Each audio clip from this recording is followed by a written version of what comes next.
नमस्कार दोस्तों, मेरा नाम है विमल सिंह। बालाजी स्टडी अड्डा में आप सभी का स्वागत। तारीख आज आपकी 25 दिसंबर 2025 की। सबसे पहले तो सभी को हैप्पी क्रिसमस।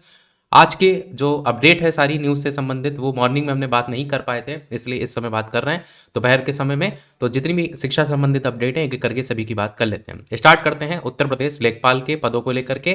तो लेखपाल के 7900 रिक्त पदों पर जल्द होगी भर्ती। लखनऊ से न्यूज़ है जिसमें बताया गया है कि राजस्व परिषद ने इन पदों को भरने के लिए उत्तर प्रदेश अधीनस्थ सेवा चयन आयोग जो है यूपी SSSC यानी यूपी ट्रिपल एस सी, इसको भर्ती प्रस्ताव अध्याचन जो है वो भेज भी दिया है।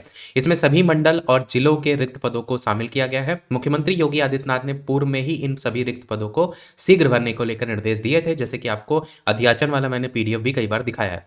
अगली अपडेट, BPSC का एक ऑफिशियल नोटिफिकेशन जारी हुआ 70वीं परीक्षा को लेकर, जहां पर बताया गया है कि जिनकी परीक्षा 4 जनवरी 2025 को लगी हुई है 12 बजे से 2 बजे के बीच में, आपको पता है कि एक परीक्षा केंद्र की परीक्षा निरस्त कर दी गई थी, उसी को लेकर बताया गया है कि परीक्षा केंद्र में आयोजित जो है वो पटना जिला में अवस्थित जो परीक्षा केंद्र है उसमें आयोजित की जाएगी, जिसको लेकर के दिनांक 27/12/2024 से आप एडमिट कार्ड डाउनलोड कर सकते हैं और यूजर नेम और पासवर्ड से लॉगिन करने के बाद आप एडमिट जो कार्ड है वो डाउनलोड कर सकते हैं। यहाँ पर आपको केवल सेंटर कोड ही दिखाया जाएगा और जिला का नाम ही आपको देखने को मिलेगा। आगे ये भी बताया गया है, ये एडमिट कार्ड को एक अतिरिक्त प्रति अपने साथ परीक्षा केंद्र पर ले जाना सुनिश्चित करें, वहां पर समक्ष हस्ताक्षर करके उन्हें सुपुर्द करना सुनिश्चित करेंगे। ये चीज आपको देखने को मिलती है।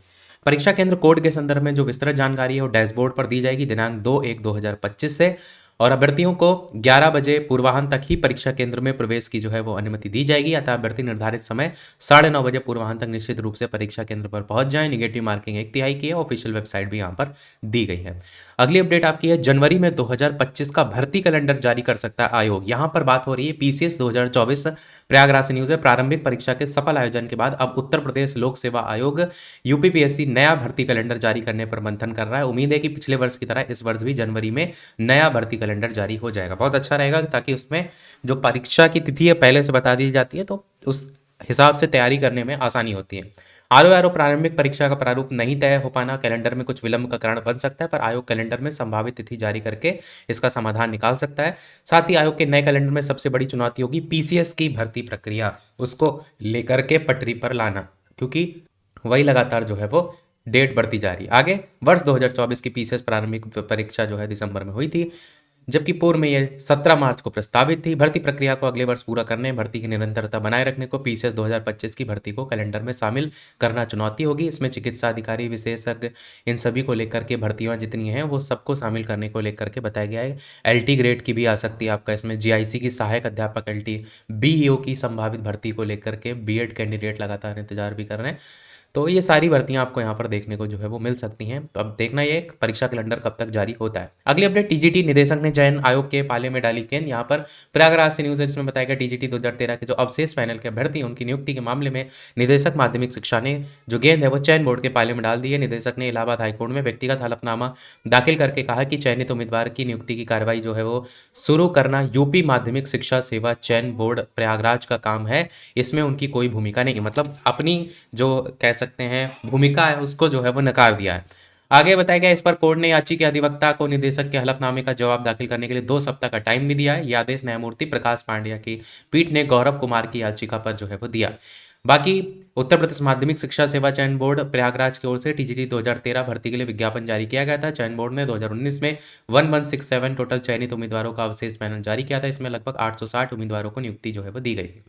अगली अपडेट, नियुक्ति करना उत्तर प्रदेश माध्यमिक शिक्षा सेवा चयन बोर्ड का काम, उसी से संबंधित जो है इसमें भी वही बताया गया है कि जो इलाहाबाद हाईकोर्ट है इसमें माध्यमिक शिक्षा निदेशक ने व्यक्तिगत हलफनामा दाखिल करके दाखिल कर दिया है। इसमें उन्होंने यही कहा है कि चयनित उम्मीदवारों की नियुक्ति की कार्रवाई शुरू करना उत्तर प्रदेश माध्यमिक शिक्षा सेवा चयन बोर्ड प्रयागराज का काम है, इसमें उनकी कोई भूमिका नहीं है। याची अधिवक्ता को जवाब दाखिल करने के लिए 2 सप्ताह का समय दिया गया, वही यहाँ बताया गया। अगली अपडेट है, शिक्षकों पर कार्रवाई करने से पहले प्रबंध तंत्र से ले अनुमति। यहाँ पर प्रयागराज से न्यूज है जिसमें शिक्षकों की सेवा सुरक्षा के लिए आयोग ने शासन को एक पत्र भेजा है, जिसमें धारा 18 और धारा 21 को लेकर शिक्षा सेवा चयन आयोग में भी शामिल करें। न्यूज आपकी प्रयागराज से, जिसमें आशासकीय सहायता प्राप्त माध्यमिक विद्यालयों के तदर्थ प्रधानाध्यापक प्रधानाचार्य को वेतन और शिक्षकों की सेवा सुरक्षा की धारा हटाए जाने से शिक्षक और शिक्षक संगठन असंतुष्ट है। प्रधानाचार्य परिषद और माध्यमिक शिक्षक जो संघ है उनकी इस मांग पर शिक्षा सेवा चयन आयोग के सचिव ने प्रमुख सचिव जो उच्च शिक्षा है उनको लेटर लिखा है और भेजे गए पत्र में धारा 18 और धारा 21 इसमें जो भी दी गई जो व्यवस्था है उसको लेकर के बिंदुवार जो है वो बताया भी गया है। तो कहीं ना कहीं आगे ये बताया गया है इसमें कि जो चयन बोर्ड है उसकी ये दोनों धारा शिक्षा सेवा चयन आयोग अधिनियम में नहीं है। इसमें तदर्थ प्रधानाध्यापक प्रधानाचार्यों का वेतन शिक्षक अपनी सेवा को लेकर चिंतित है। धारा 21 में शिक्षकों सेवा संबंधी जो प्रावधान वगैरह उसकी बात भी यहाँ पर जो है वो की गई है। अगली अपडेट आपकी है जो कि है टोटल उत्तर प्रदेश लोक सेवा आयोग जो है उसके 14 कर्मी हैं उन पर गिर सकती है गाज। पीसीएसजे भर्ती मामले में दोषियों के खिलाफ कार्रवाई की तैयारी को लेकर बताया गया है। भर्ती ने मांगा आयोग अध्यक्ष का इस्तीफा, बोले जांच में खुलेगी लोक सेवा आयोग की पोल। अगली अपडेट जो है वो बिहार से है जिसमें विंस चुनाव जो है उससे पहले 12 लाख युवाओं को बिहार सरकार देगी नौकरी। मोतिहारी से न्यूज़ है जिसमें बताया गया है विधानसभा चुनाव से पहले 12 लाख युवाओं को सरकार नौकरी देगी। 10 लाख नौकरी देने का लक्ष्य रखा गया जिसे बढ़ाकर 12 लाख कर दिया गया। रोजगार और नौकरियों को लेकर सरकार पूरी तरीके से गंभीर है। ये बातें नीतीश कुमार जी ने मंगलवार को समाहरणालय स्थिति डॉक्टर राधाकृष्ण भवन के सभागार में योजनाओं की प्रगति की समीक्षा के दौरान कही। उन्होंने कहा कि 34 लाख युवाओं को रोजगार मुहैया कराया जा रहा है। इस दौरान इन्होंने जो बाकी योजनाओं उसको लेकर के भी बात किया। कुल मिलाकर के जो ओवरऑल भर्ती हैं उन पर जो है वो पूरा करने को लेकर के बात किया गया है। तो यही था हमारे ओवरऑल अपडेट में। कोई प्रश्न कमेंट में पूछ लीजिएगा, वीडियो लाइक शेयर सब्सक्राइब कीजिएगा। मिलते हैं अगले अपडेट में, तब तक के लिए सभी को नमस्कार, जय हिंद।